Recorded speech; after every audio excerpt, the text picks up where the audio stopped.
amagye mu kulonda amagye gakola ki mu kulonda ekyokebyokulonda kateekebwawo katya mpulira n'abagamba nti ensonga zino nkulu nnyo naye obudde bugenze eno endowooza ya bunafu obudde tebusobola kugenda nga oyagala kukola kituufu obudde busobola kugenda nga tolina mutima gwagala kukola kituufu obudde bwe buli olwo n'abogera ku ssente teziriiwo ne ssente weeziri bwe basobola okufuna obukadde bisatu obuwumbi bisatu ne tubuwa omuntu omu agende atereze bizinesi ye basobola kunoonya buwumbi 5 kukola mateeka aganaakuma abaana n'abazzukulu n'okusigaza essuubi ly'abannayuganda nti Uganda ejja kukyusa obukulembeze esigale ng'etambula nga tewaliwo mbeera yonna yaddukadduka. Mu kiseera kino tetusobola kugamba nti tugende mu kalulu kubanga tukaagala nnyo nga tukatwalanga mukolo nga n'ebizibu ebyaliwo mu kalulu akaggwa tebinnaba kuvaawo ng'ekibuzaawo bantu. Njagala kubategeeza nti nawandiikidde dda sipiika nga mujjukiza paalamenti bye yasalawo nga nkyali loopu ku bantu abaabulawo abantu abaabuzibwawo ensonga ezaali mu kutyoboola eddembe ly'obuntu ku myalo ensonga z'abasibe abali mu makomera nga tebawoza.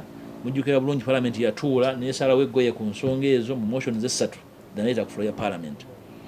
Era mujjukira bulungi nti mu dibeeti eyo omu ku basibe be twazuula yali Ddamulira gwe twazuula nti ali ku CMI kyakakasibwa yakyuka eddembe ly'obuntu akamukyala Wangadya poliisi n'ekikakasa. Mujjukira statement ya Mwami Onyango n'amabaluwa agava mu State House binanga biri mu paalamenti.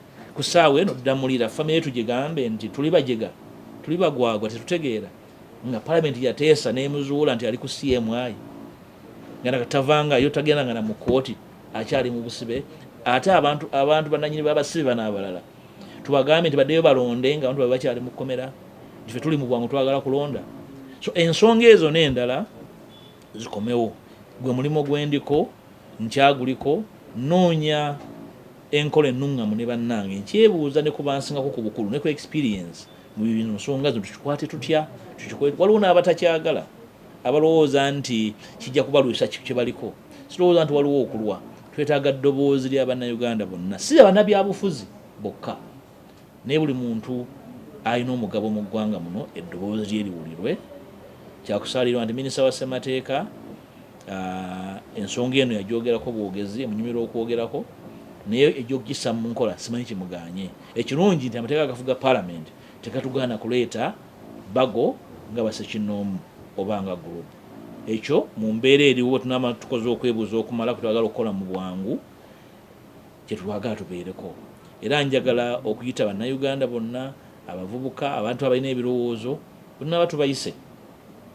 Nze maze okukola okwebuuza okutonotono ku babaka ba paalamenti nja kukola betugenda okukola enkola ennungamu eyawamu okukolagana ne bannayuganda bina byobwannakyewa ebyebyobufuzi okulaba nti tukola okwebuuza okw'eggwanga lyonna ku nsonga ezirina okukyuka ate mu bwangu ddala tuleke kye tujjamu tuleke genda mu kalulu kakutuusa mukolo obanga mukolo bukolo gwakwalula balongo.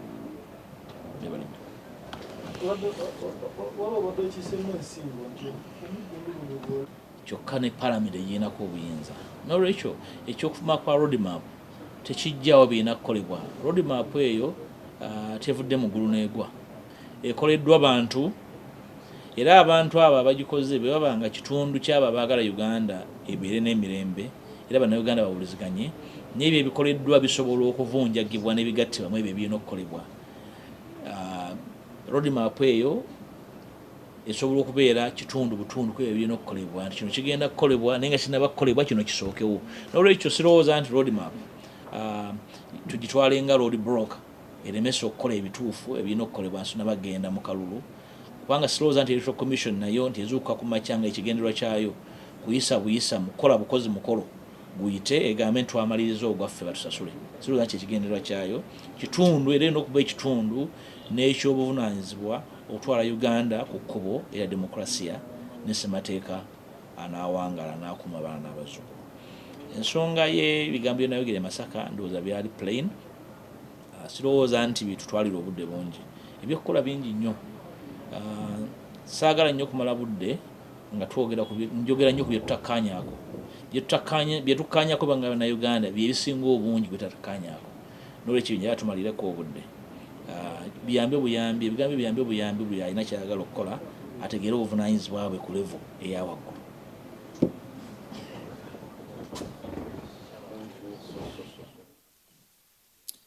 Must be at the front is the will.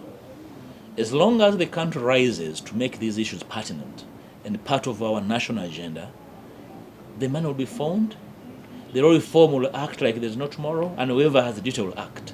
There's nothing like a surgery there. The issues we want to rectify are well known and well documented. Besides, we are not reinventing the wheel, others have done so. So we are talking about the will to do right, to avoid a scenario where the transition is very difficult, is chaotic, because it's inevitable, the country must transition. I have heard some actors talking about a government of national unity as part of the transition, but how do you do that without going into a conversation that is open and enable citizens to participate and speak to us about what they don't like and what they like, to avoid chaos? So those excuses are simply plastic. We're only inviting for will all actors to do right, and I think it is feasible. We have time, we have resources, we have space and knowledge to do that. Maybe last thing about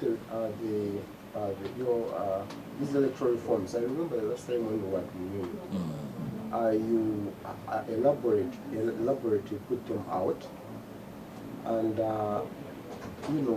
they weren't received, especially by the Politburo. Never received it passionately. The terrain has not changed. The same actors are still in those positions. That's why I said in my submission that these reforms are not about politicians. They're about citizens and the desires of citizens. One subject them to the will of the people, and when the people speak, then the politicians must direction from the mirror of the will of the people. When we put a small mirror in which politicians see their mouth and ears, then you can't have reforms. So we want to have a debate. That was a small room for political actors. So they must be subjected to the people. Are people satisfied with the way we function? Are people feeling secure about the transition? Are people feeling secure with the way resources are shared in this country? Do they feel involved? Do they see themselves as a part? So these are the issues that must come in the conversation. Then the actors will see the way. So we must insist. It has nothing to do. When they say they're not interested, but there are those that are interested. So how do we bring them on board? How do we simply avoid going into a political ritual for the sake of an election? Mr. Kajibi, yes. I have a question on the approach.